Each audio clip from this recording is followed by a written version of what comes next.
Chers élèves, bonjour. On reste toujours avec les applications de la deuxième loi de Newton. On a vu au chapitre précédent la chute libre verticale. Et je vous rappelle qu'un corps est en chute libre, c'est lorsque la seule force qui s'exerce sur lui est son poids. Dans ce chapitre, on reste toujours avec la chute libre, mais on va voir un deuxième cas de chute libre, la chute libre parabolique au plane. Ce sont les conditions initiales qui vont changer. Je vous rappelle la leçon précédente, on a soit lâché un corps sans vitesse initiale, soit on lui a donné une vitesse initiale verticale, vers le haut, vers le bas, no problem. Dans ce chapitre, on va lui donner une vitesse initiale qui fait un angle alpha, qui est oblique, qui fait un angle alpha avec l'axe horizontal. Dans cette leçon, moi j'ai choisi l'axe horizontal Y. Ça peut être X, ça peut être Y, donc pas de problème. Donc on commence la leçon. Comme vous voyez dans ce chapitre, on va étudier le mouvement d'un projectile qu'on lance à t égale 0 d'un point de coordonnées x égale 0, y égale 0 et z égale h. Avec une vitesse initiale, et c'est là le changement avec la leçon précédente, avec une vitesse initiale vecteur v0 qui fait un angle alpha avec l'axe horizontal. Comme je vous avais dit, ici j'ai choisi l'axe horizontal y. D'accord? Avant de commencer notre étude, comme vous le savez, on précise d'abord le référentiel, qui est en général galiléen. On choisit le système étudié. Ici, c'est un projectile, c'est un corps ponctuel de masse m. Alors, on choisit aussi l'origine des dates. Donc, toujours à partir du point où on lance le corps, on choisit t égale 0. Puis on applique la deuxième loi de Newton. Ici, le corps est en chute libre, donc la somme des forces c'est P, vecteur P. Donc P égale MA, mg égale MA. On simplifie, M reste A égale G.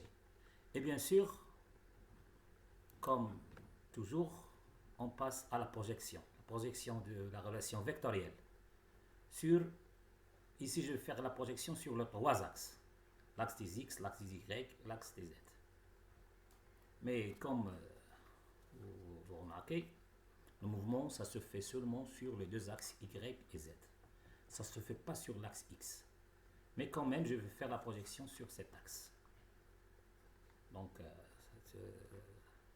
vous savez tous faire la projection. Donc, si on projette le vecteur A sur l'axe des X, ça nous donne AX égale 0. Sur l'axe des Y, AY égale 0.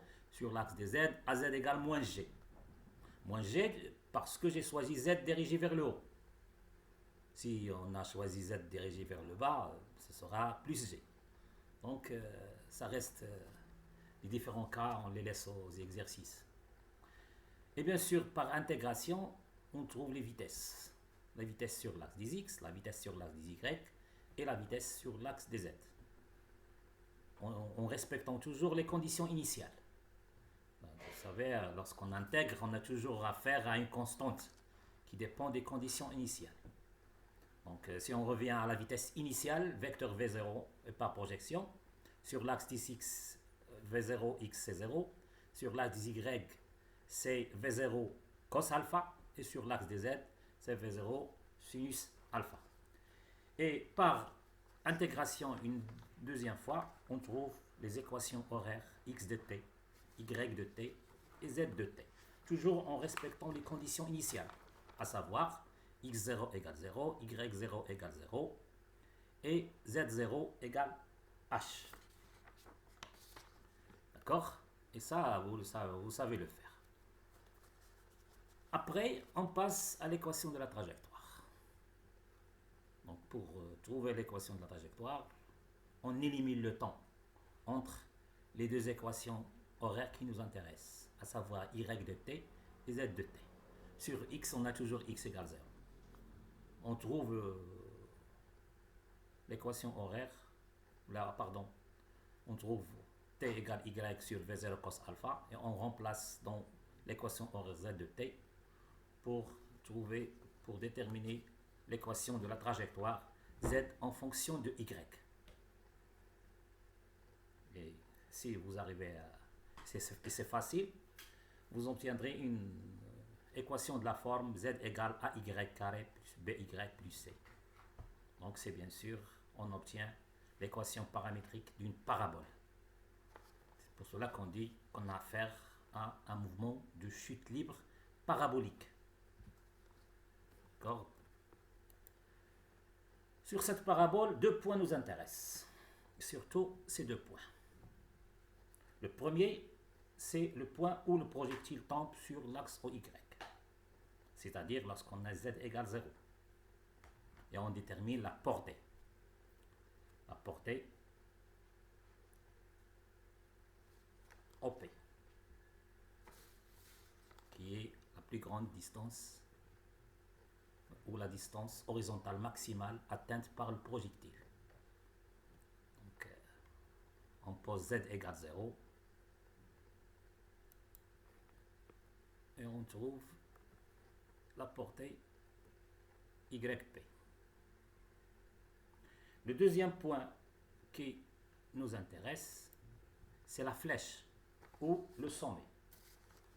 La flèche est définie par la hauteur maximale atteinte par le projectile.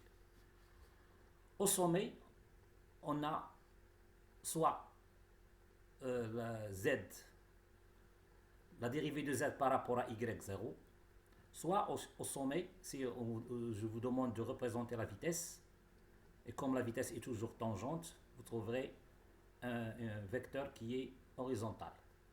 Donc par projection de ce vecteur vitesse au sommet sur l'axe z, on a Vz égale 0. Vz, c'est-à-dire la dérivée dz sur dt. Donc avec v égale 0, on trouve t, le temps de passage du projectile par le sommet.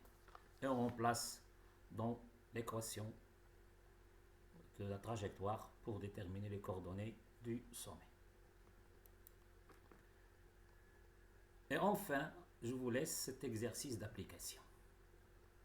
J'espère que ça a été clair.